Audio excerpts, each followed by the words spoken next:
యేసు ప్రభు వారు శిలువ మరణం పొందిన తర్వాత సమాధి చేయబడి తిరిగి లేచి పరలోకానికి వెళ్ళిపోయిన తర్వాత శిష్యులందరూ కూడా విరివిగా వాడబడుతున్నప్పుడు ఈ యొక్క అపోస్తుడైన పౌలు గారు సంఘాన్ని ద్వేషించాడు, దూషించాడు. క్రీస్తుని ప్రకటించబడకుండా సంఘంను ఏ విధమైన చేతనైనా పాడు చేయాలని ప్రయత్నం చేస్తూనే వచ్చాడు. హల్లెలూయా.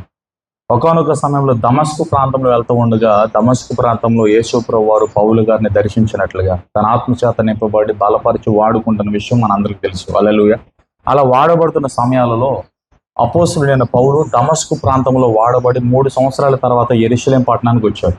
యెరూషలేం పట్టణానికి వచ్చి యెరూషలేం పట్టణంలో వాడబడుతున్న సందర్భంలో యెరూషలేం యాత్రలో లేదా యెరూషలేంలోకి వచ్చిన తర్వాత పౌలు యొక్క అనుభవాల గురించి ఈరోజు మనం నేర్చుకోబోతున్నాం. తను ఏటినైతే ఫేస్ చేశాడో ఈ రోజున మనం వాటిని ఫేస్ చేస్తూ ఉంటాం. ఆయన ఎలాంటి తిరస్కరణలోకి వెళ్ళాడో అటువంటి తిరస్కరణ మన జీవితంలో కూడా మనం చూస్తూ ఉంటాం. తన జీవితంలోకి వచ్చిన వ్యతిరేకత, తిరస్కరణ, అవమానం అంతటిని కూడా పౌలు ఎలాగైతే ఫేస్ చేసి అధిగమించి దేవుని కృపలో దేవుని యొక్క నడవడిలో వెళ్ళాడో అలాగే మనం కూడా వెళ్ళడానికి ఈ రోజున పరిశుద్ధాత్మ దేవుడు ఒక పాఠాన్ని మనకు నేర్పించబోతున్నాడు. ఆమేన్. హల్లెలూయా. క్రీస్తు శకం 39వ శతాబ్దంలో 39వ సంవత్సరంలో క్రీస్తు శకం. హల్లెలూయా. Praise lord. ఈ యొక్క యాత్ర మనం చూస్తాం. యేసు ప్రభు వారి వెళ్ళిపోయిన తర్వాత అపోస్తలందరూ కూడా విరివిగా వాడబడుతున్న సందర్భాల్లో పౌలు అద్భుత రీతిగా, ఎందుకంటే అపోస్తలందరూ విరివిగా వాడబడుతున్నారు, వారితో పోటీ పడుతూ చాలా తక్కువ సమయంలో ఎక్కువ పరిచయం చేసిన వ్యక్తి పౌలు గారు అన్నమాట. ఆమేన్. హల్లెలూయా. ఇప్పుడు ఎక్కడి నుంచి వచ్చాడంటే ఈయన దమస్కు పట్టణం నుంచి వచ్చాడు. హల్లెలూయా. దమస్కు పట్టణం నుంచి వచ్చి యెరూషలేంలోకి వచ్చాడు. యెరూషలేంలోకి వచ్చేసరికి పౌలు గారి జీవితంలో 2 బాధలు కనబడుతున్నాయి. ఒకటి, యెరూషలేంలోకి రాగానే యేసు ప్రభు వారు వేయబడిన సిలువ. హల్లెలూయా. యేసు ప్రభు వారు వేయబడిన సిలువ, ఆ సిచ్యువేషన్ అంతా కూడా గుర్తుకొచ్చింది పౌలు గారి. ఆమేన్. యేసు ప్రభు వారిని ఎక్కడ వేశారు సిలువ చెప్పండి? యెరూషలేంలో వేశారు. యెరూషలేంలో గొల్గొతా అనే కొండ, కల్వరి కొండ, కపాలం అనే స్థలము యొద్ద యేసు ప్రభుని సిలువ వేశారు. వెంటనే యెరూషలేంలోకి రాగానే పౌలు గారికి మొట్టమొదటిగా గుర్తుకొచ్చిన విషయం ఏంటంటే సిలువ మరణం. హల్లెలూయా. యేసు ప్రభువుని అప్పటికే తెలుసుకుని యేసు ప్రభువును ప్రేమించిన ఆత్మచేత నింపబడి విరివిగా వాడబడుతున్న పౌలు గారు ఆ యెరూషలేము పట్టణానికి రాగానే ముందుగా కదిలించి వేసిన దుఃఖం వచ్చిన ఆ సంఘటన ఏంటంటే పౌలు గారికి సిలువ యాగం అనమాట. యేసు ప్రభు సిలువను జ్ఞాపకం చేసుకున్నాడు. యేసు ప్రభు వారు ఎక్కడైతే సిలువేయబడ్డాడో ఆ స్థలాన్ని బట్టి చాలా దుఃఖించబడ్డాడు. రెండవ దుఃఖము ఎక్కడ అంటే సౌలుగా ఉన్నప్పుడు ఈ పౌలు గారు మారబడక ముందు రాళ్ల చేత కొట్టి చంపేసిన స్టెఫను గుర్తుకొచ్చాడు. స్టెఫను కూడా యెరూషలేము సమాజ మందిరము ఎదురుగా ఒక గుంటలో పడేసి స్టెఫన్ రాళ్ల చేత కొట్టి చంపేశాడు. హల్లెలూయా. యెరూషలేములో అడిగిపెట్టి యెరూషలేములోనికి రాగానే పౌలు గారిని దుఃఖపరిచిన సంఘటన, బాధపరిచిన సంఘటన ఈ 2. ఒకటి, యేసు ప్రభు వారి యొక్క సిలువను చూసి బాధపడ్డాడు, సిలువ వేయబడిన స్థలాన్ని చూసి బాధపడ్డాడు. రెండవదిగా తన చేతులతో చంపేసిన స్టెఫన్ యొక్క మరణాన్ని గుర్తు చేసుకుని బాధపడ్డాడు. హల్లెలూయా. అంటే యెరూషలేంలోనికి రాగానే పౌలు గారు అక్కడ పశ్చాత్తాపడడం ప్రారంభించాడు అనమాట, బాధపడడం ప్రారంభించాడు. Praise lord. ఇక్కడ మొట్టమొదటిగా మనం నేర్చుకోవాల్సిన ఒక పాఠం ఏంటంటే పశ్చాత్తాపం. ఈ పశ్చాత్తాపం అనేది మారు మనసుకు సాదృశ్యంగా కనబడుతుంది. ఈ పశ్చాత్తాపం, ఈ దుఃఖపడటం అనేది దేవునికి భయపడడానికి మనకు సాదృశ్యం కనబడుతుంది. దేవుని దగ్గరికి వచ్చినప్పుడు, దేవుని సన్నిధికి వచ్చినప్పుడు, దేవునికి ప్రార్థన చేసేటప్పుడు మనం ఎలా చేయాలంటే పశ్చాత్తాపంతో విరిగ నలిగిన హృదయంతో మనం ప్రార్థన చేయాలి. ఎందుకంటే విరిగ నలిగిన హృదయము దేవుడు అలక్ష్యం చేయడని, దేవుడు ఖచ్చితంగా ఆ హృదయాన్ని లక్ష్య పెడతాడని చెప్పి యెషయా ప్రవక్త కూడా మనకు ప్రవచించాడు. Praise Lord. హల్లెలూయా. ఎందుకంటే దేవుని దగ్గరికి వచ్చినప్పుడు ఆయన నమ్మాలి, దేవుడు ఉన్నాడని మనం నమ్మి, ఆయన మేలు చేస్తాడని నమ్మి, మన కన్నిటిని ఆయన ఖచ్చితంగా తుడిస్తాడని నమ్మి ఆయన వద్దకు రావాలి. నమ్మకంతో వచ్చినప్పుడు దేవుడు ఏదైనా చేయగలుగుతాడు. Praise lord. ఇక్కడ ఫస్ట్ పాఠంలో మనం ఏం నేర్చుకోవాలంటే యెరూషలేము యొద్దకు వచ్చినప్పుడు, యెరూషలేములోనికి వచ్చినప్పుడు పౌలు పశ్చాత్తాపడినట్లుగా మనము దేవుని సన్నిధిలో ఉన్నప్పుడు కానీ, బయట ఉన్నప్పుడు కానీ, ఎక్కడున్నప్పుడు కూడా దేవుని కన్నులు మనల్ని చూస్తాయి అని, కూర్చోవడం తెలుసు, నిలబడటం తెలుసు, చేసేది తెలుసు, మాట్లాడేది తెలుసు, చూసేది తెలుసు, లోపట ఉన్న తలంపు తెలుసు. దేవుడు సమస్త క్రియలను ఎరిగిన వాడని, మనల్ని అన్ని విషయాల్లో కూడా ఆయన ముందే పసిగట్టిన వాడని, గ్రహించిన వాడని, మన హృదయంలో తలంపు పుట్టక ముందు మన తలంపును గుర్తెరిగిన దేవుడని ఆయనకు భయపడాలి. ఏ వ్యక్తి అయితే దేవునికి భయపడతాడో, ఏ వ్యక్తి అయితే దేవుని కన్నుల ఎదుట నిర్దోషుడిగా కనబడతాడో, నిందారహితుడిగా కనబడతాడో, ఆ వ్యక్తి జీవితంలో దేవుడు ఖచ్చితంగా తన చిత్తాన్ని జరిగిస్తాడు. హల్లెలూయా. పౌలు గారు ఒకప్పుడు చాలా హింసకుడిగా, దూషకుడిగా, హానికరుడిగా, తారుసువాడైన సౌలుగా ఉన్నప్పుడు దేవుని లెక్క చేయలేదు, మనుషుల్ని లెక్క చేయలేదు. హల్లెలూయా. సంఘాన్ని ద్వేషించి, దూషించి ఎదుటివారు ఏ వ్యక్తులైనా వారిని చంపడానికి కొట్టడానికి ముందడిగి వేసి ముందుగా రాయి వేసి ముందుగా చేయతే పర్సన్ ఈ యొక్క తారుసబడిన సౌలు. హల్లెలూయా. ఇప్పుడు ఈ పౌలు ఎలా మారిపోయాడు అంటే తనలో ఉన్న కోపం పోయింది, తనలో ఉన్న ఈర్ష్య పోయింది, తనలో ఉన్న అసూయ పోయింది. యేసు ప్రభు సేవలోకి వచ్చిన తర్వాత తను ఎలా మారిపోయాడంటే దేవునికి భయపడ్డాం. హల్లెలూయా. ఇతరులు చూసి జాలిపడ్డాం, సహాయం చేయడం, ఇటువంటి గుణాతిశయాలన్నీ కూడా పౌలులోకి వచ్చేసింది. Praise lord. ఇక్కడ ఏం నేర్చుకోవాలి మనం? పౌలు గారు యెరూషలేములో ఏం చేశాడంటే పశ్చాత్తాపడ్డాడు. శిలువ మరణాన్ని తన ద్వారా ఎక్కడైతే బాధించబడ్డాడో, హల్లెలూయా, ఎవరు బాధించబడింది? స్టెఫన్ జ్ఞాపకం చేసుకున్నాడు. అంటే పౌలు ద్వారా ఎందరైతే గాయపరచబడ్డారో వారందరిని జ్ఞాపకం చేసుకుంటూ, ఈ ప్లేస్లో కదా నేను పలానాలు కొట్టాను, ఈ ప్లేస్లో కదా నేను క్రీస్తు సంఘాన్ని నేను హింసించాను, క్రీస్తు పరిశుద్ధులను క్రైస్తవులు నేను తిరస్కరించాను, కొట్టాను, తిట్టాను, దూషించాను, ఈ సంఘటనలన్నీ కూడా జ్ఞాపకం చేసుకున్న పౌలు పశ్చాత్తాపడుతున్నాడు. Praise lord. మనం కూడా ఎప్పుడు పశ్చాత్తాపడాలి. ఎందుకు ఈ విషయం చెప్తున్నానంటే దేవుని నుండి మనల్ని వేరు చేసేది పాపము కంటే భయంకరమైన ఇంకోటి ఉంది. ఏంటో తెలిసే గర్వం.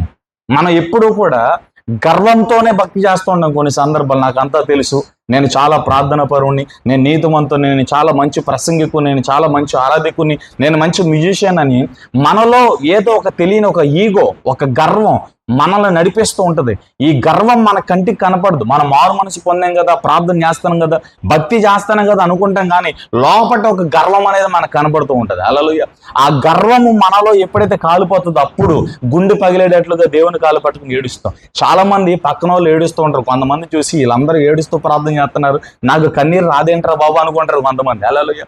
లోపట ఉన్న ఈగో, ఆ గర్వం ఎప్పుడైతే మనలో చచ్చిపోతుందో, నేను నాది అన్నది ఎప్పుడైతే చచ్చిపోతుందో అప్పుడు క్రీస్తులో నువ్వు ఏడవగలుగుతావు, దుఃఖించబడగలుగుతావు. పశ్చాత్తాపగలిగిన హృదయము దేవుడు నీకు దయచేస్తుంది. దాన్ని మెత్తని హృదయం అని, సాధువైన హృదయం అని, మాంసపు హృదయం అని అనేక రీతులుగా దేవుడు రాశాడు. హల్లెలూయా. ఒకటి ఏం నేర్చుకోవాలి? పశ్చాత్తాపంతో మనం ఉండాలి. ఎప్పుడు కూడా దేవుని కార్యాలను మనం తలంచాలి, దేవుని మేలుని తలంచాలి. మన ద్వారా ఎవరైనా ఎప్పుడైనా గాయపరచబడి ఉంటే వారిని ఖచ్చితంగా మన దేవునికి అప్పగించే, ప్రభువా వీరి విషయాల్లో నేను తొందరపడ్డాను, నన్ను క్షమించాను. ఇది దేవుని యొక్క గుణాతిశయంలో ప్రధానమైనది అన్నమాట. హల్లెలూయా. ఎందుకంటే మన ద్వారా ఎవరైనా నరహత్య చేయబడుతున్నప్పుడు, మన ద్వారా ఎవరైనా తిరస్కరించబడుతున్నప్పుడు, మన ద్వారా ఎవరికైనా హాని కలుగుతున్నప్పుడు, కీడు కలుగుతున్నప్పుడు, అది మాట రూపంలో కావచ్చు, చేత రూపంలో కావచ్చు, క్రియల రూపంలో కావచ్చు, వెంటనే వాటిని గురించి మనం పశ్చాత్తాపడాలి. వెంటనే దేవుని క్షమించమని అడగాలి. పౌలు గారు యెరూషలేములో కాలు పెట్టిన పిమ్మటనే యేసు ప్రభు సిలువ యాగాన్ని జ్ఞాపకం చేసుకుని బాధపడ్డాడు. రెండోదిగా తన చేత చంపివేయబడిన స్టెఫన్ను బట్టి మరొకసారి దుఃఖించాడు. హల్లెలూయా. కాబట్టి పశ్చాత్తాపం, మొట్టమొదటి పాఠం పశ్చాత్తాపం. ఈ పశ్చాత్తాపం ఈ లోకంలో మన యాత్ర ముగించంతబడే వరకు కూడా మనం పశ్చాత్తాపడాలి. ఎవరి విషయంలో కూడా మనం నిరపరాధులుగా లేకపోతే నిందలు మోపేవారుగా మనం ఉండడానికి వీల్లేదు. ప్రైజ్ లార్డ్ చెప్పండి. హల్లెలూయా. రెండో పాఠం మనం ఏం నేర్చుకోవాలంటే ఇక్కడ మనం చూసాము ఆ పైన 26వ వచనంలో మనం ఏం చదివాం చూడండి. అతడు యెరూషలేములోనికి వచ్చి, అపోస్తలుల కార్యాలు 9:26 వాక్యంలో, అతడు యెరూషలేములోనికి వచ్చి శిష్యులతో కలుసుకొనుటకు ప్రయత్నం చేశాడంట. హల్లెలూయా. చెల్లి తల చెప్పండి. ఏంటంట? శిష్యులతో కలుసుకోవడానికి ప్రయత్నం చేశారు, కానీ ఎవ్వరూ కూడా పౌలును కలుపుకుంటారు. అంటే పౌలు గారు తిరస్కరించబడుతున్నాడు. ఇక్కడ చేతుల తల చెప్పండి. తిరస్కరించబడుతున్నాడు. ఎవరెవరితో తిరస్కరించబడుతున్నాడు అంటే జ్ఞాపకం తెచ్చుకోండి. ఒకటి, అపోస్తులందరూ కూడా పౌలును తిరస్కరిస్తున్నారు. సంఘము పౌలును తిరస్కరిస్తుంది. యోధా మత అధికారులు కూడా పౌలును తిరస్కరించారు. ఇప్పుడు దమస్కు పట్టణం నుంచి వచ్చి యెరూషలేములో సేవ ప్రారంభించి యెరూషలేములో దేవుని వాక్యాన్ని మాట్లాడడానికి ఈయన ప్రయత్నం చేస్తూ ఉండగా అసలు పౌలు గారు ఎక్కడ ఉంటే అక్కడ అపోస్తులు పారిపోతున్నారు. హల్లెలూయా. అపోస్తులు ఎవరో కూడా పౌలుని చేర్చుకుంటారు. ఇక్కడ 3 రకాల అనుభవాలు మనం నేర్చుకుంటాం ఇక్కడ. హల్లెలూయా. ఇక్కడ అపోస్తులు అనగా యేసు ప్రభు సేవకులు పౌలు గారిని చూసి భయపడి పారిపోతున్నారు, పౌలుని నమ్మట్ల.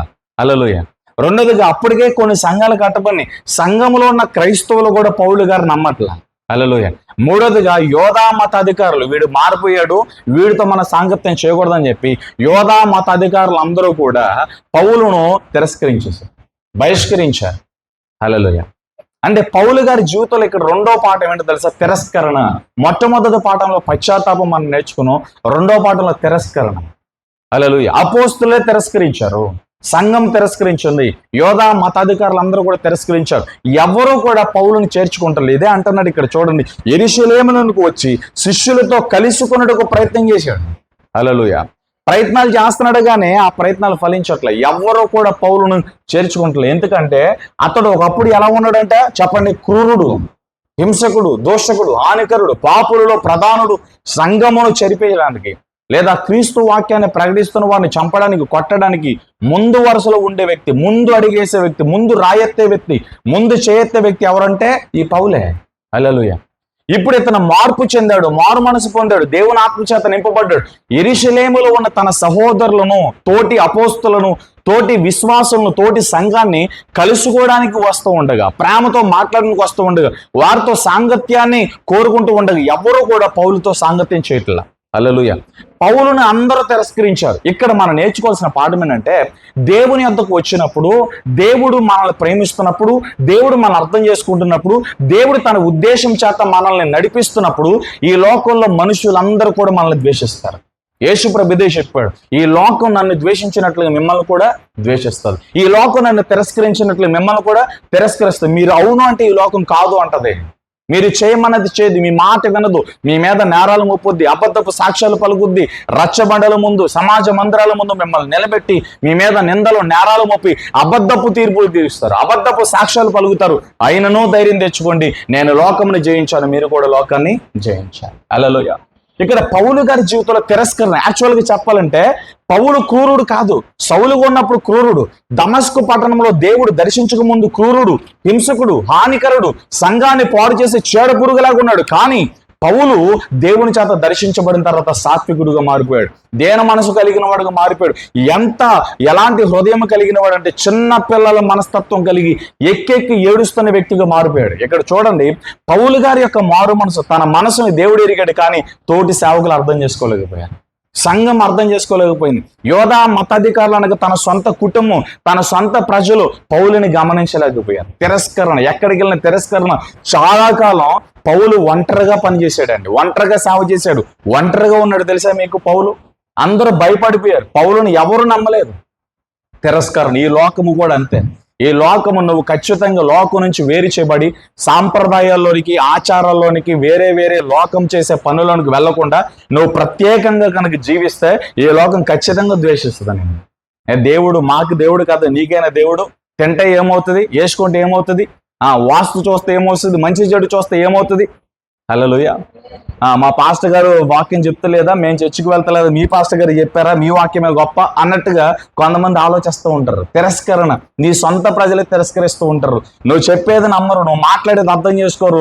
ఈ లోకంలో వారికి ఎలా కనబడతావు తెలుసా? ఒక వెర్రివాళ్ళ కనబడతావు, ఒక పిచ్చోళ్ళ కనబడతావు. పౌలు జీవితంలో తిరస్కరణ ఉంది. తోటి అపోస్తులే నమ్మలేదు పౌలుని, సంఘం నమ్మలేదు. హల్లెలూయా. యోధా మతాధికారులు నమ్మలేదు పౌల్ని. ఎందుకని నమ్మలేదు? పాత జీవితాన్ని గుర్తు చేసుకుంటున్నారు, పాత సౌలునే చూస్తున్నారు, పాత కోపాన్ని చూస్తున్నారు. తన పొందిన మారు మనసు, దేవుని దగ్గర ఉన్న బాండింగ్ ఎవరో చూడట్లేదు. చూడండి. హల్లెలూయా.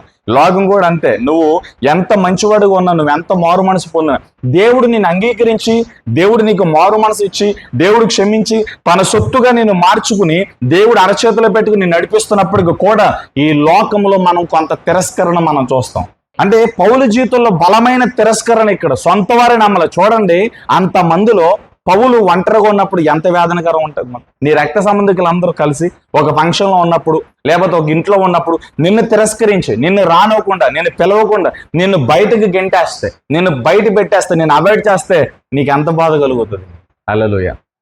భయంకరమైన తిరస్కరణ. తిరస్కరణ ఉంది, వ్యతిరేకత ఉంది పౌలు జీవితంలో. ఎవ్వరు కొంతకాలం పౌలుతో మాట్లాడలేదు తెలుసా? పౌలు గారు వాక్యం చెప్తున్న కొంతమంది పారిపోయారు కూడా. హల్లెలూయా. అన్య ప్రజలు మాత్రమే పౌలు గారు వాక్యానికి ఆకర్షించబడి అన్య జనులను మాత్రం దేవుడు తీసుకొచ్చాడు. యేసు ప్రభువు నమ్మిన విశ్వాసులు, యూదులు ఎవరు కూడా పౌలు మాట నమ్మల. అన్య జనులు ఎక్కడున్నారో అక్కడికి పంపించాడు దేవుడు. కొంతకాలము అసలు పౌలు గారు యూదుల మధ్య వాడబడాల, సొంత ప్రజల మధ్య వాడబడాల, అసలు సంఘాల మధ్య వాడబడలేకపోయాడు. అప్పటికి అపోస్తులు, పేతురు, ఇంకా కొంతమంది కట్టిన సంఘాల మధ్య వాడలేకపోయారు.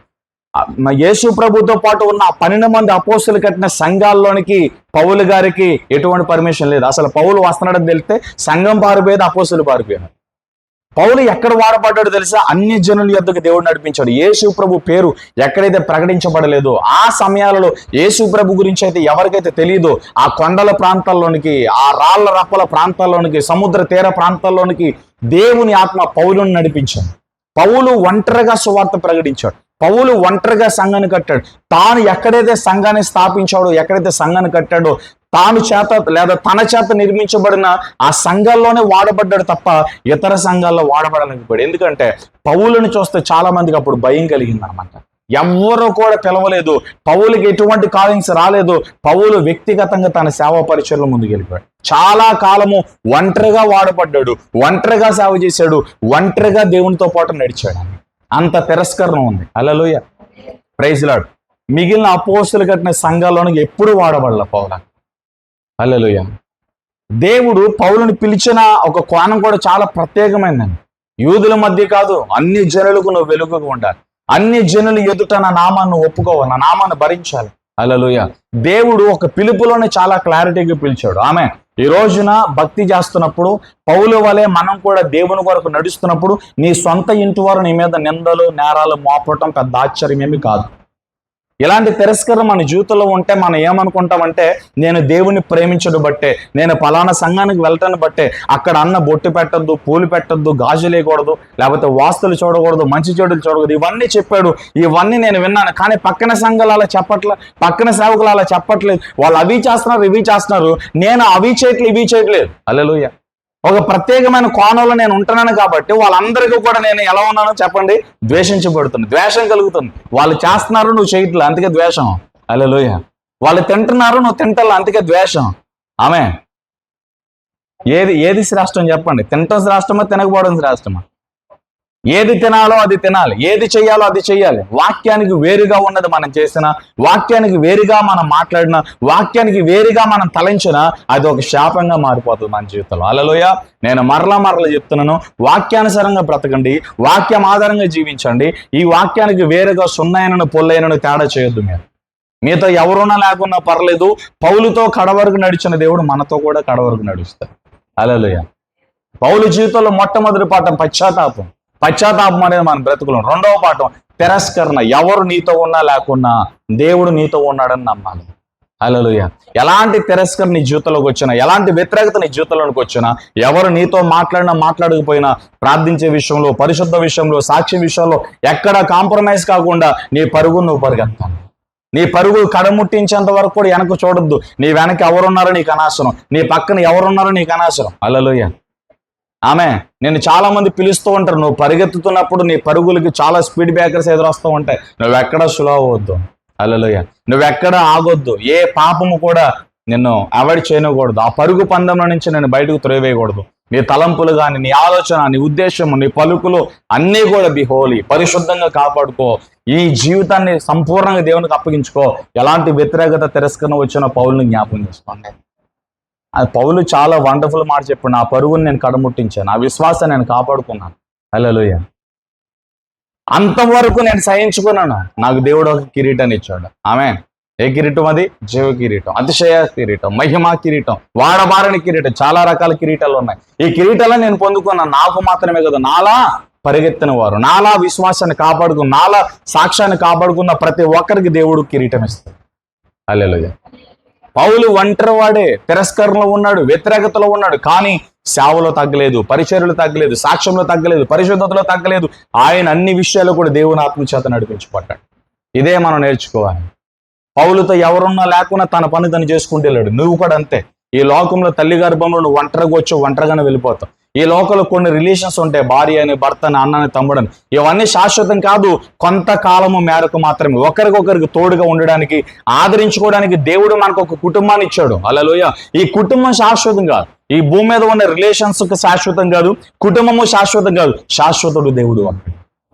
మనం దేవుని దగ్గర నుంచి వచ్చాము, దేవుని చేత పుట్టాము, మరలా దేవుని ఎత్తుకు వెళ్ళిపోతాం. ఇదే సత్యము. మొదటి తిమోతి పత్రిక 6:7 ఈ లోకంలోనికి మనం ఏమీ తేలేదు, ఎక్కువ నుండి ఏమీ తీసుకుని పోలేము. దేవుని యొద్ద నుంచి ఎలా వచ్చాం, మరలా మన ఆత్మ దేవుని యొద్దకు మరలా కొనిపోవునని ప్రసంగి పత్రికలు కూడా మనం ఒక సాక్ష్యాన్ని మనం చూస్తాం. కాబట్టి రెండవ పాఠం, పౌలు జీవితంలో తిరస్కరణ ఉంది, ఆమె వ్యతిరేకత ఉంది, ఎడబాటు ఉంది, కానీ పౌలు తన భక్తిలో తన యథార్థతలో దేవుని చెప్పింది చెప్పినట్టుగా చేసుకుంటూ వెళ్ళిపోయాడు. హల్లెలూయా. మూడోదిగా మనం చూస్తే 9:26 వాక్యాన్ని మనం ఫేస్ చేసుకుని చూస్తే పౌలుని ఎవరు నమ్మలేదు. హల్లెలూయా. ఒకటి, పౌలుని అందరూ తిరస్కరించారు. మూడో పాఠం ఏంటి తెలుసా? పౌలుని ఎవరు నమ్మలేదు. రెండవ పాఠంలో తిరస్కరణ, మూడో పాఠంలో ఎవరు నమ్మలేదు. హల్లెలూయా. Praise Lord. తిరస్కరణ వేరు, నమ్మకపోవటం వేరు. నమ్మకపోవటం అనేది ఇంకొక పాఠంలో మనం ఏం నేర్చుకోవాలంటే, తిరస్కరణ అంటే అసలు దగ్గరికి రానోలేదు. ఇప్పుడు ఈ మూడో పాఠంలో కొన్ని సందర్భాల్లో పౌలు గారి దగ్గరకు వచ్చినప్పుడంట ఆయన మాట్లాడడానికి కొంతమంది అవకాశం ఇచ్చారు, కానీ పౌలు గారి మాటల మీద ఎవరు కూడా విశ్వాసం ఉంచాల. వాళ్ళు ఏమనుకుంటున్నారంటే, సంఘాన్ని పాడు చేయడానికి, క్రీస్తు సేవను పాడు చేయడానికి, అపోస్తులను చంపడానికి పౌలు గారు ఆడిన ఇది ఒక నాటకం. హల్లెలూయా. ఇదంతా ఒక నాటకం. ఇప్పుడు నాటకం ఆడి మనందరిని కూడా చంపేపోతున్నానని చెప్పి దగ్గరకు వచ్చిన వాళ్ళందరూ కూడా అలాంటిగా నిలబడుతున్నారు, పారిపోవడానికి, పరిగెత్తడానికి, తప్పించుకోవడానికి. పౌలు గారి మాటల మీద ఎవరు కూడా లక్ష్యం ఉంచాల. పౌలు గారిని ఎవరో నమ్మల. హల్లెలూయా. Praise lord. మనం కూడా అంతే. కొన్ని సందర్భాల్లో మన రక్త సంబంధికుల దగ్గర మాట్లాడేటప్పుడు కానీ, బంధువుల దగ్గర, స్నేహితుల దగ్గర మాట్లాడేటప్పుడు కానీ, ఇలా నిలబడి సంఘాల్లో మాట్లాడినప్పుడు కానీ నీ మీద చాలా మంది ద్వేషం పెట్టుకుని ఉంటారు లోపట, కానీ పైకేమో మంచిగా మాట్లాడతారు, లోపడంతా కూడా ద్వేషం ఉంటుంది. నువ్వు ఎన్ని మాటలు మాట్లాడినా, ఎన్ని చెప్పినా వాళ్ళు వినట్టుగా ఉంటారు, కానీ వాటిని అంగీకరించారండి.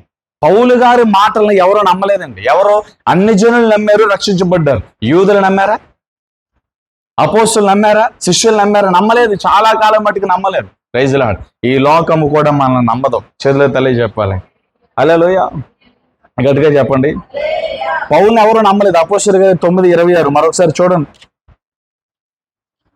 అతని యెరూషలేములోకి వచ్చి శిష్యులతో కలుసుకొనుటకు ప్రయత్నం చేసిన కానీ అతడు శిష్యుడిని నమ్మక. హల్లెలూయా. అతడు శిష్యుడిని నమ్మక అందరూ అతనికి భయపడ్డారు. అంటే శిష్యులందరూ కూడా ఇప్పుడు పౌలు గారిని శిష్యుడని నమ్మట్లే, అపోస్తలుని నమ్మట్లే, దేవుని చేత పిలువబడ్డాడని నమ్ముతులే. హల్లెలూయా. ఫస్ట్ పాఠం ఏంటి చెప్పండి? క్షమాపణ, పశ్చాత్తాపం. హల్లెలూయా. రెండవది తిరస్కరణ. మూడవది పౌలు గారిని ఎవరు నమ్ముతులా.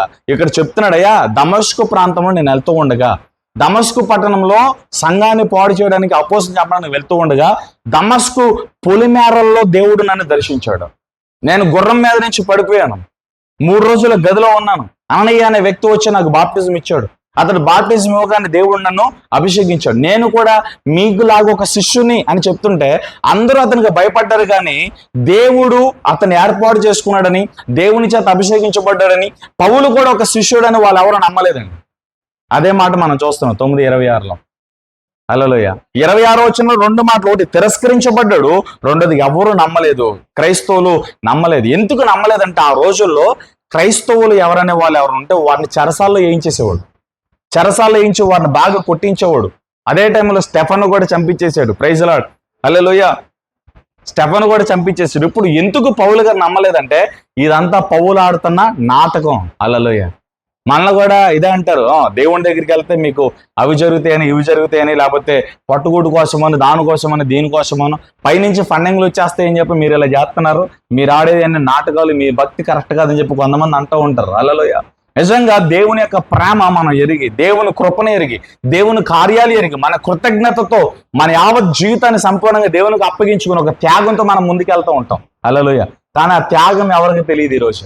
చాలా మంది నువ్వెంత భక్తి చేసినా, నువ్వెంత కన్నీరు కార్చినా, దేవుని సన్నిధిలో ఒక చక్కని డెడికేషన్తో, ఒక చక్కని సమర్పణతో నువ్వు వెళ్తున్నప్పుడు కూడా ఈ లోకం నేను నమ్మదు. నేను వెర్రివానిగానే చూస్తుంది. నువ్వు అభిషేకం నింపబడ్డావంటే ఎవరో నమ్మరు. నువ్వు దేవుని కార్యాలు నీ ద్వారా జరుగుతాయంటే ఎవరో నమ్మరు. చూసిన వాళ్ళు కొంతమంది వాళ్ళు కూడా నమ్మరు. అవన్నీ మ్యాజిక్లు అంటారు. యేసు ప్రభువును కూడా ఆ సందర్భంలో నువ్వు బయల్జిబేల్ ఆత్మతో, దెయ్యాల అధిపతి ఆత్మతో నింపబడి దెయ్యాలు వెళ్ళగొడుతున్నా కానీ నువ్వు దేవుని కుమారుడు కాదని యేసు ప్రభువును దేవుని కుమారుడుగా అంగీకరించాల. యేసు ప్రభువును మెస్సయ్యగా అంగీకరించాల, రక్షకుడిగా అంగీకరించాల. ప్రవక్తల గ్రంథాల్లో మెస్సయ్యని గురించి రాయబడింది. హల్లెలూయా. ఈ యూదులు, ఈ శాస్త్రులు, పరిసయ్యులు అందరూ చదివే గ్రంథము ప్రవక్తల గ్రంథాలే. ప్రవక్తల గ్రంథాల్లో రాయబడిన ప్రతి విధమైన అర్థము యేసు ప్రభువులో, మెస్సయ్యలో కనుగొనబడుతుంది. హల్లెలూయా.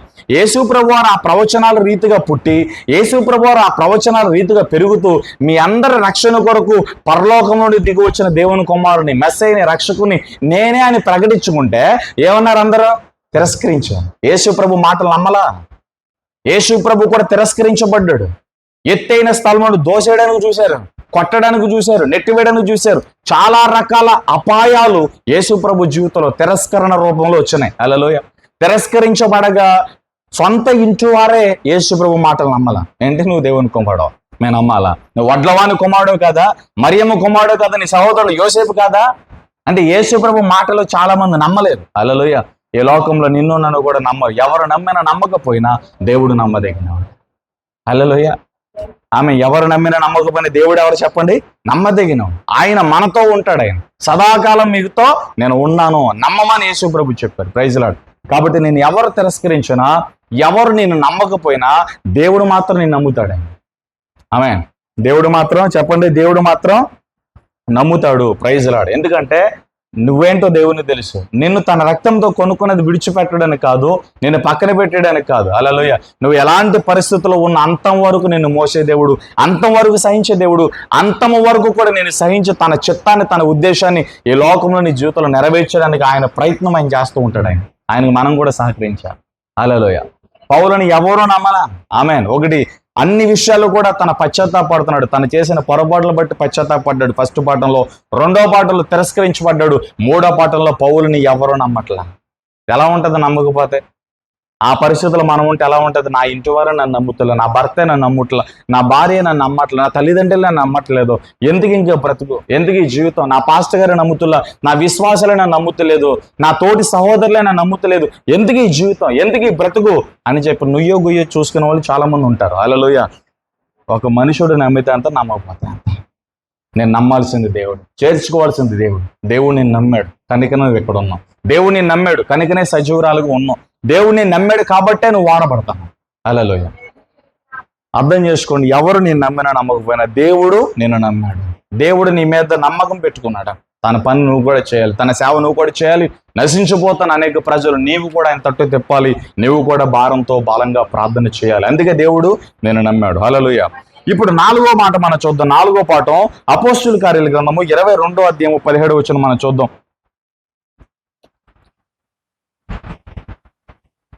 అపోస్తుల కార్యాల్లో మన 22వ అధ్యాయము 17వ వచనంలో మనం చూద్దాం. అంతటా నేను యెరూషలేముకు తిరిగి వచ్చి దేవాలయములో ప్రార్థన చేయుచుండగా పరవశుడినై ప్రభువును చూచితిని. హల్లెలూయా.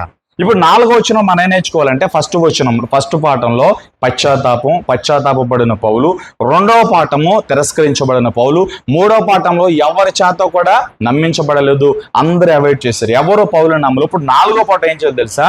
4వ పాఠంలోకి వచ్చేసరికి పౌలు గారికి బాగా దుఃఖం కలిగింది. అప్పటికే ఏడుస్తున్నాడు, అప్పటికే బాధపడుతున్నాడు. అందరూ తిరస్కరిస్తున్నారు, ఎవరు నమ్ముతున్నారు. ఏం చేయాలో తెలియక యెరూషలేముకు వచ్చిన తర్వాత దేవాలయంలోకి వెళ్ళి ప్రార్థన చేయడం మొదలెట్టాడు.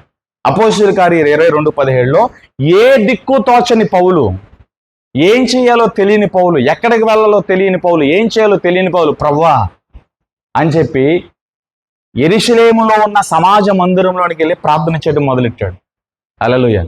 ఎందుకంటే తోటి సహోదరులు నమ్ముతుల్లా, సంఘంలో ఏ క్రైస్తవుడు నమ్ముతలేదు, అందరూ పారిపోతున్నారు. ఎవరో పౌలుతో స్నేహం చేయట్లా, ఎవరో పౌలుతో మాట్లాడతలేదు. ఏం చేస్తాడు? ఏ దిక్కు తోచని స్థితిలో ఉండి యెరూషలేము మందిరములోనికి వెళ్ళి ఆమేన్ హల్లెలూయా ఆ దేవాలయంలో కూర్చొని ఏడుస్తూ ప్రార్థన చేస్తున్నాడు. ప్రభువా నాకు ఇక్కడ ఏమీ తోచట్లా, నాకు ఇక్కడ ఎవరు దిక్కు లేరు, ఇప్పుడు నీ పరిచర్య చేయడానికి, నీ సేవ చేయడానికి, నిన్ను గురించి మాట్లాడడానికి నేనేం చేయాలి ప్రభా? నాకు ఎవరు కోఆపరేట్ చేయట్లేదు, నాకు ఎవరు సహాయం చేయట్లేదు, ఎవరు సహకరించట్లా, నేనేం చేయాలి, నేను ఒక్కరిని ఏం చేయగలని చెప్పి పౌలు ఏడుస్తూ ప్రార్థన చేస్తుంటే పౌలుని దేవుడు మరొకసారి బలపరచడానికి, ఆదరించడానికి ఆత్మ పరవశుడిగా దేవుని అభిషేకం పౌలు మీదకి వచ్చింది. హల్లెలూయా. పౌలు దేవాలయంలో ప్రార్థన చేస్తూ ఉండగా తను ఎలా మారాడని చెప్పండి? ఆత్మవశుడిగా మారాడు. ఆత్మవశుడు అంటే పరిశుద్ధాత్మ దేవుని స్వాధీనంలోకి వెళ్ళిపోయాడు. ఆత్మవశము అనగా తనలో తను లేడు, తను ఎక్కడ మోకరించాడో తనకు తెలియదు, తను ఎక్కడున్నాడో తెలియదు. తన శరీరం అయితే యెరూషలేములో ఉన్న సమాజ మందిరంలో ఉన్న దేవాలయంలో తన శరీరం ఉంది, కానీ తన ఆత్మ పరవశుడు అనగా పరిశుద్ధాత్మ దేవునితో అంటగట్టబడి పరలోకంలో తిరుగుతున్నాడు. ఆత్మ పరవశుడు అనగా తనలో తాను లేడక పరిశుద్ధాత్మ దేవుని స్వాధీనంలో ఉన్నాడు. హల్లెలూయా. తిరస్కరించబడినప్పుడు, ఎవరు పౌలు నమ్మనప్పుడు, ఇంకా ఎందుకు ఈ పరిచర్య, ఎందుకు ఈ సేవ, ఎందుకు ఈ విశ్వాస జీవితం, నన్ను ఎవరో నమ్మనప్పుడు నేను ఎవరి కోసం బ్రతకాలి అని నాగడ్డ చాల మీద చేపెట్టిన పౌలు వెనక్కి పోతే హల్లెలూయా పౌలు సేవకి, పౌలు సాక్ష్యానికి అర్థం ఉండేది కాదు. కానీ పౌలు చేసిన గొప్ప పని ఏంటో తెలుసా? మనుషులందరూ తిరస్కరించిన, ఎవరు నమ్మకపోయినా దేవునికి ప్రార్థన చేయడం మొదలుపెట్టాట. ఇదే మనం చెయ్యాలి. 4వ పాఠంలో, నేను ఎవరు ప్రేమించినా ప్రేమించకపోయినా, ఎవరు నిన్ను అర్థం చేసుకోకపోయినా, నిన్ను దేవుడు అర్థం చేసుకుంటున్నాడు. దేవుడికి తెలుసు నువ్వేంటో, కనుక నువ్వు దేవునికి ప్రార్థన చేయాలి. పౌలు చేసిన చక్కని పని ఇదే. పౌలు ఇంకా ఏ మనుషులతో మాట్లాడతల్లా, ఎవరిని కలుసుకోవడానికి ప్రయత్నం చేయట్లా. అప్పటిదాకా కలుసుకోవాలని ప్రయత్నం చేశాడు, అవన్నీ విఫలమైపోయినాయి. ఏం చెయ్యాలో దిక్కు తోచని స్థితిలో దేవుడు గుర్తుకొచ్చాడు. దేవుని పాదాలను ఆశ్రయించాడు. దేవుని సన్నిధిలో కూర్చొని ప్రార్థన చేయడం మొదలుపెట్టాడు. హల్లెలూయా. దేవుడు పౌలుని దర్శించాడండి. పౌలుని మరొకసారి యాక్సెప్ట్ చేశాడండి. చాలా మంది మనం ప్రార్థన చేస్తాం, దేవుడు ఏమన్నా చూపించాడా? ఏం చూపించలేడు. ఒక పని చేయాలి, ఆ పని కోసం చాలా కాలంగా నువ్వు ప్రార్థన చేస్తున్నావు. దేవుడు ఏదైనా ఒక తలంపిచ్చాడా, ఒక కళ ఇచ్చాడా, ఒక దర్శనం ఇచ్చాడా? నువ్వు ఈ పనిలో ఈ రకంగా వెళ్ళు, పలానాలతో ఈ మాట నువ్వు మాట్లాడు, పలానా చోటకు నువ్వు వెళ్ళాలి, పలానా చోట నీ సేవ చేయాలి, నీ సేవ పిలిపిది, నీ దర్శనం ఇది, నువ్వు చేయాల్సిన పనులో నువ్వు తీసుకోవాల్సిన స్టెప్ ఇది. దేవుడు ఒక ప్రేరేపణ ద్వారా కానీ, హల్లెలూయా, ఒక కళ ద్వారా కానీ, ఒక దర్శనం ద్వారా కానీ, ఒక సావుకుడు ద్వారా కానీ నీకు దేవుడు బయలుపరిచాడు. దాన్ని నువ్వు గ్రహించగలుగుతున్నావు, నాకు తెలియదు. కానీ పౌలంట దేవుని సన్నిధిలో కూర్చొని, నాకు ఏ దిక్కు తోచట్లు, నువ్వే నా దిక్కు అని దేవుణ్ణి దిక్కుగా ఆశ్చర్యంగా ఆధారంగా చేసుకుని, పౌలు యెరూషలేములో ఉన్న మందిరంలో ప్రార్థన చేస్తూ ఉండగా పౌలును మరొకసారి దేవుడు చేర్చుకున్నాడు. హల్లెలూయా. దేవుడు మరొకసారి కృప చూపాడు, మరొకసారి ఆదరించాడు. దానికి సాదృశ్యము పౌలు ఆత్మవశుడిగా మారాడంట. హల్లెలూయా. అపోస్తులందరేమో, నువ్వు దొంగోడివి, నువ్వు శిష్యుడు కాదు, నువ్వు యేసు ప్రభు కొరకు రాలేదు, మమ్మల్ని బాధించడానికి బంధించడానికి నువ్వు నాటక వాడుతున్నావని తన భక్తిని అంతటిని కూడా అవహేళన చేసి నిందలేస్తున్న రోజుల్లో పౌలుని మరొకసారి దేవుడు దర్శించాడు. ఈ లోకం నేను ఎంత తిరస్కరించినా, ఎన్ని నేరాలు నిందలు మోపినా దేవుడు ఎప్పుడూ కూడా నేను నిందించడు, తిరస్కరించడం. అలా ఎందుకంటే మనుషుల ఆలోచన, మనుషుల ప్రేమ వేరు, దేవుని ఆలోచన, దేవుని ప్రేమ వేరు. ఆమె మనం నిలబడాలి. శ్రమ వచ్చినప్పుడు, కష్టం వచ్చినప్పుడు, ప్రతికూలత వచ్చినప్పుడు మనం నిలబడాలి. హల్లెలూయా. మనం ఇక్కడ ఉన్నప్పుడు, అక్కడ ఉన్నప్పుడు, ఇప్పుడు కూడా ఎవరో మాతో మాట్లాడరు. ఇక్కడ ఎవరో మాతో మాట్లాడరు. అటు వెళ్ళినప్పుడు కూడా ఎవరో మాతో మాట్లాడరు. అందరూ తిరస్కరిస్తారు, ఎవరో మన మాట నమ్మరు. హల్లెలూయా.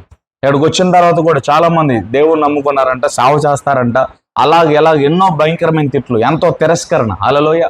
ఇక్కడ కరెంటు లేకపోయినా, మందిరాలు పడగొట్టిన, ఏం చేసిన తిరస్కరణ. ఎవడు నమ్మినా నమ్మకపోయినా, సంఘంలో ఉన్న వాళ్ళు పాజిటివ్గా మాట్లాడి, నెగిటివ్గా మాట్లాడిన, ఎవడు నీతో నడిచిన, ఎవడు నీతో నడవకపోయినా నీకు ఒరిగేదేమీ లేదు. నువ్వేంటో దేవునికి తెలుసు. హల్లెలూయా. హల్లెలూయా.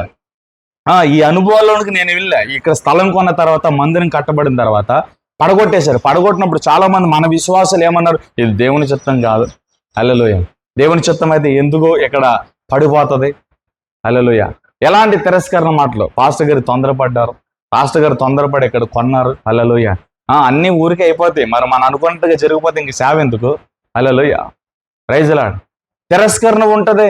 కొన్ని సందర్భాల్లో మనం మాట్లాడే మాటలు, నేను చెప్పే మాటలు, నువ్వు చెప్పే మాటలు వెరితనంగా ఉంటే అవతల వాళ్ళకి ఒక సమయం వస్తుంది, ఆ మాటల యొక్క వాల్యూ దేవుడు తెలియజేస్తాడు వారికి. హల్లెలూయా. హల్లెలూయా. ఆ రోజున వాళ్ళు చెప్పారు, వినలేదు, దాన్ని చాలా ఆషామాషాగా తీసుకున్నాం, తమాషాగా తీసుకుని నిజంగా అదే దేవుడు జరిగించాడని ఒక రోజున వాళ్ళు తెలుసుకుంటారు. Praise lord. కాబట్టి నా జీవితంలో కావచ్చు, నీ జీవితంలో కావచ్చు, ఎన్ని నిందలు వచ్చినా, తిరస్కరణ వచ్చిన దేవుడు విడిచిపెట్టాడు. దేవుడు పౌలుని ఆదరించడానికి, పౌలును అర్థం చేసుకోవడానికి, నేను నీతో ఉన్నాను అని మరొకసారి రూఢీపరచడానికి, రుజువు చేయడానికి దేవుడు తన ఆత్మతో మరొకసారి పౌలుని నింపాడు. పౌలును ఆత్మవశుడిగా మార్చేసాడు దేవుడు అక్కడ. Praise Lord. హల్లెలూయా. చూడండి 22:17 మరొకసారి చూడండి. అతడు ఆత్మ వశుడుగా. హల్లెలూయా. అంటే ఇక్కడ మనం ఏం అర్థం చేసుకోవాలి తెలుసా? దేవుని సన్నిధిలో పౌలు కూర్చున్నప్పుడు పౌలుని దేవుడు అర్థం చేసుకున్నాడు, పౌలుని దేవుడు ఆదరించాడు. ఆదరించడానికి, అర్థం చేసుకోవడానికి చిహ్నమే ఈ అభిషేకం. హల్లెలూయా. ఆమె నీకు ఏం చేయాలో తెలియనప్పుడు, ఎవరో నిన్ను అర్థం చేసుకోలేనప్పుడు, ఏడుస్తున్నప్పుడు, ఎక్కెక్కి బాధపడుతున్నప్పుడు నువ్వేం చేయాలి? పౌలు కూర్చున్నట్లుగా దేవుని సన్నిధిలో కూర్చోవాలి. పౌలు ఎవరికి ప్రార్థన చేశాడో ఆ దేవునికి మనం ప్రార్థన చేయాలి. పౌలు చేసిన ప్రార్థన, హల్లెలూయా, యేసు ప్రభుకి, నజరేయుడైన యేసు ప్రభు సన్నిధిలో కూర్చున్నాడు. యేసు ప్రభు సముఖంలో చేతులెత్తాడు, ప్రభువా అని పిలిచాడు. యేసు ప్రభు తన దగ్గరికి దిగొచ్చాడు. నువ్వు కూడా యేసు ప్రభుని ఆశ్రయించు, యేసు ప్రభు పాదాలు పట్టుకో. ప్రభువా, నాతో ఎవరూ లేరు ఈ లోకంలో, ఎవరూ నన్ను అర్థం చేసుకుంటలేదు, నువ్వే ప్రభు, నువ్వు నాతో మాట్లాడు, నన్ను దర్శించు, నువ్వు నాతో ఉన్నవని రుజువుపరచు ప్రభు అని చెప్పి రుజువుపరచమని దేవుని అడిగినప్పుడు ఆయన ఏదో ఒక కోణంలో దేవుడు నీతో ఉన్నాడని బయలుపరచిన ఒక రుజువును నీ జీవితంలో జరిగిస్తాడు. ఎలాంటి రుజువులు నా జీవితంలో చాలా జరుగుతాయి. నీ జీవితంలో కూడా దేవుడు జరిగిస్తాడు. నువ్వు అడగాలి, ప్రభువా నువ్వు నాతో ఉన్నావని రుజువుపరచు ప్రభా. హల్లెలూయా. ఎలా ఎప్పుడు మనం అడుగుతామంటే రుజువుపరచు ప్రభు అని ఎప్పుడు అడుగుతామంటే మనం భక్తిలో కరెక్ట్గా ఉన్నప్పుడు, ప్రార్థన ఖచ్చితంగా చేస్తున్నప్పుడు, ప్రతి విషయంలో దేవుని మీద ఆధారపడుతున్నప్పుడు ఈ ధైర్యం కలుగుతుంది. ధైర్యం ఉన్న వాళ్ళే ప్రభువా నువ్వు నాతో ఉన్న రుజువుపరచు ప్రభువా అని ప్రార్థన చేయగలుగుతారు. ధైర్యం లేని వాళ్ళు ఈ మాట పలకలేరు, ఎందుకంటే వాళ్ళ మనస్సాక్షి ఒప్పుకోరు. హల్లెలూయా. చూడండి, ఏ తప్పు చేయనప్పుడు చాలా ధైర్యంగా ఒక వ్యక్తి ముందు కూర్చుంటాం. ఏదైనా ఒక తప్పు చేసినప్పుడు లోపల భయం ఉంటుంది, బాబాయ్ మిస్టేక్ చేశా, ఇప్పుడు ఇది బయటపడుతుందేమో, ఇంతమందిలో నా పేరు వస్తుందేమో. ఏదైనా ఒక మిస్టేక్ చేసినప్పుడు ఆ మిస్టేక్ మనల్ని ఏం చేస్తుంది? భయం రూపంలో మనల్ని ఏం చేస్తుంది? కృంగదేస్తుంది. ఏ మిస్టేక్ లేనప్పుడు ధైర్యంతో మనం నిలబడగలుగుతూ కూర్చోగలుగుతాం. దేవుని సన్నిధిలో కూడా అంతే. మనుషులు ఏదో అన్నారని, ఎవరో ఏదో చేశారని బాధపడవసల్లా దేవుని కనుదృష్టి ఎదుట నువ్వు కరెక్ట్గా ఉంటే చాలు. హల్లెలూయా. మనుషులు నిన్ను పాడు చేయలేరు. దేవుడు పాడు చేస్తేనే పాడవుతాం తప్ప మనుషులు ఎవరు కూడా మనల్ని పాడు చేయలేరు. ఎందుకంటే దేవుడు పాడు చేసే దేవుడు కాదు, పాడైన దానిని మరలా బాగు చేసే దేవుడు. బతుకుంటే హల్లెలూయా. హల్లెలూయా. నాలుగవది ఏమైంది? దేవుని ఆశ్రయించాడు, దేవుని సన్నిధిని ఆశ్రయించాడు. దేవుడు ఆత్మవశుడుగా మార్చే పౌలుని ఏం చేశాడు? ఆదరించాడు. హల్లెలూయా. హల్లెలూయా. ఎప్పుడైతే దేవుని సన్నిధిని ఆదరించాడో 5వ పాఠంలో దేవుడు బర్నబాను తీసుకొచ్చాడు పౌలు దగ్గరికి. పేతురు కానీ, ఫిలిప్పు కానీ, అక్కడ ఉన్న అపోస్తలు కానీ అందరూ పారిపోతున్నారు, ఎవరూ లేరు. 4వ పాఠంలో యెరూషలేములో ఉన్న దేవాలయంలో పౌలు గారు దేవునికి ప్రార్థన చేశారు. 5వ పాఠంలో పౌలు గారి దగ్గరికి బర్నబా ఎత్తుక్കൊണ്ട് వచ్చాడు. హల్లెలూయా. హల్లెలూయా చెప్పండి. బర్నబా అన్న మాటకు అర్థమేంటో తెలుసా? చేతులు తెలియజెప్తారా? హల్లెలూయా. బర్నబా అన్న మాటకు అర్థము ఆదరణ పుత్రుడు లేదా హెచ్చరిక పుత్రుడు అని అర్థం. బర్నబా అన్న మాటకు అర్థము ఆదరణ పుత్రుడు లేదా హెచ్చరిక పుత్రుడు అని అర్థం. Praise lord. ఇప్పుడు 4వ పాఠంలో దేవుని ఆశ్రయించి ప్రార్థన చేశాడు. దేవుడు పౌలుని ఆదరించాడు, దర్శించాడు, ఆత్మవశుడిగా మార్చాడు. ఇప్పుడు 5వ పాఠంలో ఏం జరిగిందో తెలుసా? ప్రార్థన చేసి మందిరంలో నుంచి బయటకు వచ్చిన వెంటనే బర్నబా పౌలుని ఎత్తుకుంటూ బర్నబా పౌలు దగ్గరకు వచ్చేసాడండి. Praise Lord. హల్లెలూయా. ఇప్పుడు బర్నబా నేను ఎవరితో పోలిస్తానంటే పరిశుద్ధాత్మ దేవునితో పోలిస్తాను. ఒక వ్యక్తి యేసు ప్రభువుని ఆనుకున్నప్పుడు, ఒక వ్యక్తి యేసు ప్రభు సన్నిధిలో ప్రార్థన చేసినప్పుడు ఆ వ్యక్తి జీవితంలో క్రియలు చేయడానికి, కార్యాలు చేయడానికి, శక్తిని ఇవ్వడానికి, బలాన్ని ఇవ్వడానికి, కావలసిన ధైర్యాన్ని ఇవ్వడానికి పరిశుద్ధాత్మ దేవుడు ఆ వ్యక్తిని అంటి పెట్టుకుని ఉంటాడు. ఎందుకంటే కుప్పగూలిపోతున్న స్థితిలో, అయోమయ స్థితిలో, ఏం చేయాలో స్థితిలో, దిక్కుతోచని స్థితిలో మనం ప్రార్థన చేస్తున్నప్పుడు మనం చేసేవన్నీ కూడా ఫ్లాప్ అయిపోతాయి. అందుకనే మనం నిలబడడానికి శక్తి కలిగినట్లుగా, నడవడానికి శక్తి కలిగినట్లుగా, ఆలోచన తీసుకోవడానికి ఒక యోచనను దేవుడు మనకి ఇవ్వడానికి తన ఆత్మను మనకిస్తాడు అన్నమాట. పరిశుద్ధాత్మ దేవుడు ప్రతి వ్యక్తిలో కూడా క్రియ చేయడం ప్రారంభిస్తాడు. హల్లెలూయా. నీకు శక్తి లేనప్పుడు, బలం లేనప్పుడు, ఏం చేయాలో తెలియనప్పుడు నువ్వు దేవుని సన్నిధిలో ప్రార్థన చేయాలి. నువ్వు యేసు ప్రభువుకు ప్రార్థన చేయాలి. యేసు ప్రభువుకు ప్రార్థన చేసి వేడుకుంటున్నప్పుడు యేసు ప్రభు తన ఆత్మ దేవుని నీకు అనుగ్రహిస్తాడు. అనగా పరిశుద్ధాత్మ దేవుడు క్రియలు చేయడం ప్రారంభిస్తాడు. పరిశుద్ధాత్మ దేవుడు నీతో నడవడం ప్రారంభిస్తాడు. ఇదే జరిగింది. యెరూషలేము దేవాలయంలో పౌలు ప్రార్థన చేశాడు. పౌలు దేవాలయంలో ప్రార్థన ముగించుకుని మెట్లు దిగి బయటకు వచ్చేసరికి బర్నబా రెడీగా ఉన్నాడు. హల్లెలూయా. బర్నబా రెడీగా ఉన్నాడు. ఇప్పుడు పౌలుకి ఏం చేయాలో యథార్థంగా తెలియదు. ఇక నుంచి బర్నబా నడిపించాడు. పౌలు సేవలో మొట్టమొదటి అద్భుతమైనది తెలుసా? బర్నబా ఏం చేశాడు తెలుసా? పౌలు ఎలా ఉన్నావు అని చెప్పి మంచి చెడు మాట్లాడి పౌలు చేతిని పట్టుకుని నేరుగా అపోస్తల దగ్గరికి తీసుకెళ్ళాడు. పేతురు దగ్గరికి తీసుకెళ్ళాడు, ఆంద్రే దగ్గరికి తీసుకెళ్లారు. అపోస్తలందరినీ కూడా ఒక గదిలో పెట్టి పౌలుని తీసుకెళ్లారు. బర్నబా పౌలు చేపట్టుకుని తీసుకుని వస్తుండగా అపోస్తలందరూ గుటకలేస్తున్నారు. ఈయనేంటి బాబు, ఆయన తీసుకొస్తున్నాడు, ఇప్పుడు ఏం జరగబోతుందని చెప్పి అందరూ కూడా భయపడుతూ ఉండగా బర్నబా స్వరం విప్పాడు. అయ్యా, అక్కడున్న అపోస్తలందరితో కూడా మాట్లాడుతున్నాడు. ఈ వ్యక్తిని గురించి నేను సాక్ష్యం ఇచ్చడానికి వచ్చాను. ఇతడు నిజముగా దేవుని అభిషేక్తుడు, ఇతడు నిజంగా దేవుని చేత నింపబడ్డాడు. ఇతడు దమస్కు పట్టణంలోనికి వెళ్తూ ఉండగా యేసు ప్రభు ఇతనికి ఏం చేశాడో అది ముందుగా నాకు దేవుడు బయలుపరిచాడు. ఎందుకంటే బర్నబా సామాన్యుడు కాదు. అపోస్తులందరూ కూడా ఎలాంటి బలమైన ఆత్మశక్తి చేత నింపబడి వాడబడుతున్నాడో ఆ సమయంలో కూడా పరిశుద్ధాత్మ దేవుడు బర్నబాను కూడా అంటిపెట్టుకున్నాడు. చూడండి ఒకసారి బర్నబా గురించి మనం చూద్దాం. అపోస్తుల కార్యాల గ్రంథము 11వ అధ్యాయము 24వ వచనం చూడండి. అపోస్తుల కార్యాల గ్రంథం 11వ అధ్యాయం 24వ వచనం. అతడు పరిశుద్ధాత్మతోనూ విశ్వాసముతోనూ నిండుకొనిన సత్పురుషుడు. హల్లెలూయా. ఏంటంటే ఎవరతనో బర్నబా ఎలా ఉన్నాడు అని చెప్పండి. అతడు పరిశుద్ధాత్మతోనూ విశ్వాసముతో నిండుకొనిన సత్పురుషుడు. ఈ బర్నబా మామూలుడు కాదు. యేసు ప్రభు మీద విశ్వాసం ఉంచిన వాడు పరిశుద్ధాత్మ దేవుని శక్తి చేత నింపబడ్డాడు. ఇప్పుడు ఈ పౌలు గారిని ఆ దేవాలయం మెట్టుల మీద నుంచి తీసుకొచ్చి అపోస్తులందరూ కూడా గ్యాదర్ చేసి ఒక చాటును కూర్చోబెట్టి ఇతడు కూడా మన సహోదరుడే. ఇప్పుడు పౌలు గారి పక్షం ఎవరు వాయిస్ ఇస్తున్నారు చెప్పండి, చెప్పండి, అందరూ చెప్పాలి. పౌలు గారు మ్యూట్ అయిపోయారు. ఇప్పుడు పౌలు గారి పక్షం ఎవరు మాట్లాడుతున్నారు? బర్నబాను దేవుడు లేవనెత్తాడు. ఈ బర్నబా పరిశుద్ధాత్మ దేవునికి సాదృశ్యం. యేసు ప్రభు కూడా ఇదే చెప్పారు, ఏ సమయంలో ఎవరితో ఏది మాట్లాడాలో మీకు సమాధానం లేనప్పుడు, నీ నోటి నుంచి మాటలు రానప్పుడు ఏమి ప్రత్యుత్తరం ఇవ్వాలని మీరు బాధపడవసరం, మీలో నుండి మాట్లాడేది నా తండ్రి ఆత్మే. హల్లెలూయా. పౌలు గారి కంటి నిండుగా కన్నీరు కారుతోంది, హృదయం అంతా నీరైపోయింది, తోటి సహోదరులై మాట్లాడతలేదని చెప్పి చాలా బాధతో ఉంటే పౌలుని చేపట్టుకుని అపోస్తులను ఒక గదిలో గ్యాదర్ చేసి కూర్చోబెట్టి పౌలుని తీసుకెళ్లి మాట్లాడుతున్నాడు. ఇప్పుడు మొట్టమొదటిగా మాట్లాడుతున్న మాట తెలుసా? ఇతడు కూడా మన సహోదరుడే. ఒకప్పుడు హింసకుడే, దూషకుడే, హానికరుడే, సంఘాన్ని హింసించిన వాడే.